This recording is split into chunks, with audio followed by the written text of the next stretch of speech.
Today I feel Argentinian. Right. How in God's name am I gonna analyze that one then? Ya viene a casa. In what can only be described as one of the greatest World Cup finals of all time. One of the best games I can remember watching in my lifetime. Argentina came out on top to lift football's greatest prize, beating France on penalties after a 3-3 draw in normal time. It saw a battle of the old against the new. Lionel Messi, considered the greatest of all time by many, against the young man he's expected to pass the torch on to, create one of the battles of the ages. This World Cup final was exceptional, and I don't mean to alarm anybody, but I predicted it from the start. We ignore the fact that I changed my mind in that video several times, but that game was absolutely ridiculous. And it didn't even seem as if it was gonna be that mental originally. So the goal scoring started here early on through a Lionel Messi penalty, then a ridiculously well-worked goal sees Alexis McAllister play it into Angel Di Maria, and Argentina are in dreamland in the first half. France's manager has seen enough under these circumstances, and Didier Deschamps does the unthinkable, taking off Olivier Giroud and Ousmane Dembele in the 40th minute before half-time. This is the type of thing that you do when you're 3-0 down on Football Manager and you've lost your head. You're playing Weekend League, one of your players is on a 5.7 and you know you're quick selling them after the match ends. But somehow, for Didier Deschamps, this actually worked. Call an ambulance! But not for me. Because I'll be honest, up to this point, Mbappe hadn't really been involved in the game. He'd given up seeing Ousmane Dembele play a ball 17 yards behind him instead of going at his man. But after a similarly soft French penalty that gave them hope, just 1 minute later, and Kylian Mbappe did the unthinkable. Gets the return! Incroyable! In a flash! In a heartbeat, France have come from 2-0 down. This was absolutely nuts. The game had been turned on its head in about 90 seconds. Peter Crouch rated the technique on the second Mbappe goal, but he's been doing this since day one. Meanwhile, turns out one French footballer isn't allowed to celebrate with the rest of the gang. Baguette eating. We were into extra time, and this was so back and forth. Both teams actually going for it as well, not wanting to settle for penalties. Argentina have done this too many times. They just couldn't be arsed. France knew that Emiliano Martinez was in goal and knew that if it went to pens, they would definitely lose. I was a little bit skeptical before kickoff about Deo Upamecano's inclusion over Canate, but he made some genuinely life-saving challenges and blocks in this extra time period. It wasn't enough though to stop Argentina going in front, with a Lionel Messi rebound completing his brace. Angel Di Maria was crying tears of joy, but would be simply crying 10 minutes later, because after a second French penalty, Kylian Mbappe completed his hat-trick. A hat-trick in the World Cup final. This guy is so serious. Get him.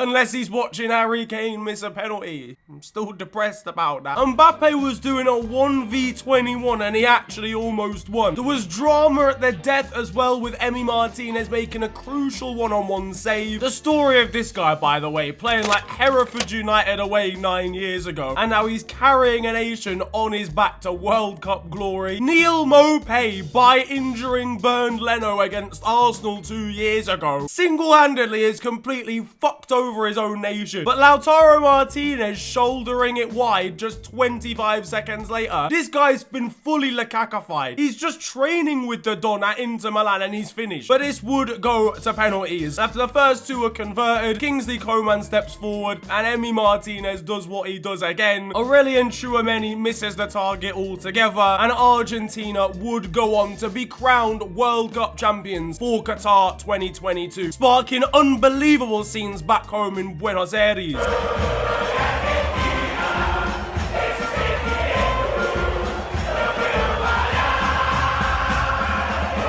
What about the story of Brighton's Alexis McAllister? Unbelievable in midfield for them, and I guarantee he'll end up in the team of the tournament. Yeah, he's got to go play Charlton in the Cup next week. Brighton saw the funny side of it, and don't imagine he'll be available for that game. But imagine the guy's got to go from winning the World Cup with Lionel Messi to training with Solly March next weekend. He'll be showing off his medals to Adam Webster and the rest of the gang. But I mentioned him there for a second. Of course, we can't get away from Lionel Messi, who who's completed the set. The one trophy, the one major honor that was evading this complete alien is now well within his grasp. He was given some traditional Qatari robe to wear. Is that going to apply for other countries now for the World Cup? When we host it, are we going to make a Don wear a Stone Island coat? Are we going to have captains backing out the Nike Tech fleece? I don't know. One man managed to predict all of this 7 years ago, and the FBI will be knocking on his door in a second, trying to work out how he knows this. But honestly, lads, like, fucking hell. What a performance this tournament. I know you can say a lot of his goals have come from penalties, but Lionel Messi, at his grand age, has run the show for Argentina. And there are, of course, other honourable mentions. People like Julian Alvarez have really jumped onto the scene. And again, you've had the likes of Alexis McAllister, who I'm sure is going to get a big move now at the end of this season. Even the likes of the fullbacks like Molina and Acuna, Emi Martinez in goal. But Leo has created moments of magic, whether it be important goals at crucial times during this tournament or unbelievable assists like the one against the Netherlands. All of this whilst Cristiano Ronaldo's watching at home. We can't forget that this man is unemployed. He's watching on an iPad right now. And because of that, Piers Morgan was not impressed. He said, though, that after all of this, he still thought Ronaldo was the GOAT. Look, you can have your opinions, and that's absolutely fine. I understand why people think Cristiano Ronaldo is the GOAT as well. But I can't have it from a man who I'm convinced is 40% processed meat. How can a man not be from concentrate? Either way, Andy Murray tweeted in what we were all thinking, and that's that it couldn't have been a worse World Cup, really, for Piers Morgan. It's not a proper FTW, but it's a shithousery award for the tennis star. Argentinian brand Quilmes tweeted this video in celebration, and it's a man dancing on a turtle, and I think it's a Teenage Mutant Ninja Turtle that represents Kylian Mbappe, because people think he looks like... If that's the case, that's outrageous, and I wouldn't have it, Kylian. I mean, the real actual VAR screenshots are even funnier, to be honest with you. Imagine a goal standing because your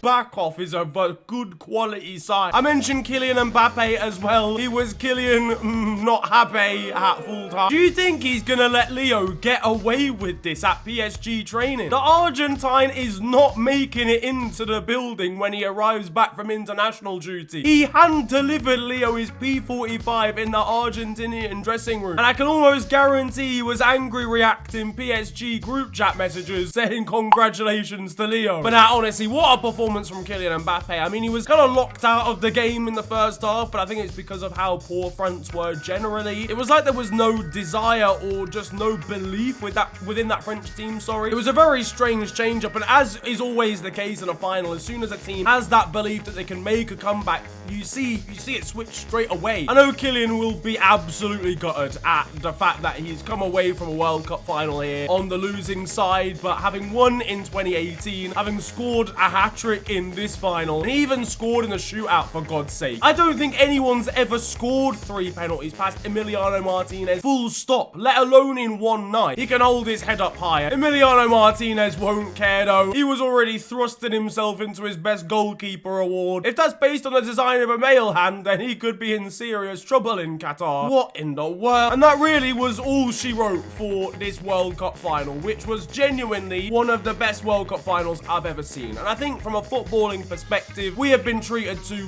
one of the best World Cups in all history. The likes of Morocco getting to the quarterfinals, the ridiculous amount of upsets as well, the likes of Croatia beating Brazil. As I mentioned, Morocco, you saw Tunisia and Cameroon win big games they shouldn't have done. Saudi Arabia in the first game week beating Argentina. I mean, how did they do it but no one else could? The final set of group stage matches will go down in history as one of the wildest 4-day periods of a World Cup ever. And then ending it with the overarching story of Lionel Messi's goodbye to the World Cup in general and winning it, the one trophy that had evaded him his entire career, at the final time of asking, and having a pivotal role in winning it in that final. As a man who was not happy with the World Cup being hosted in Qatar for a multitude of reasons, due to, you know, changing it to a winter World Cup, obviously due to migrant workers' rights in building the stadiums and LGBT rights in the country, whilst none of those things have changed, and I do think that this World Cup will forever be stained because of those things and being, you know, fans not feeling safe going to a country to watch football, which should never be the case. Hopefully things like that will be learned upon in future. The corruption that we saw in giving the tournament to Qatar in the first place will never be seen happening again, though it's FIFA, so I don't have a huge amount of faith in that one. One thing that we can at least be somewhat pleased with is the football that we've seen out on the pitch. But let me know what you thought about the final and about the World Cup in general. It has been a roller coaster of a month and a roller coaster of emotion. If you've enjoyed this video though and you enjoyed the final, then come on, feel free to slap a like on the video and subscribe if you're new to the channel. You can also follow me on social media. It is at @theofficialfng on Twitter and on Insta. It's been a pleasure ranting at you guys today. Have a wonderful day,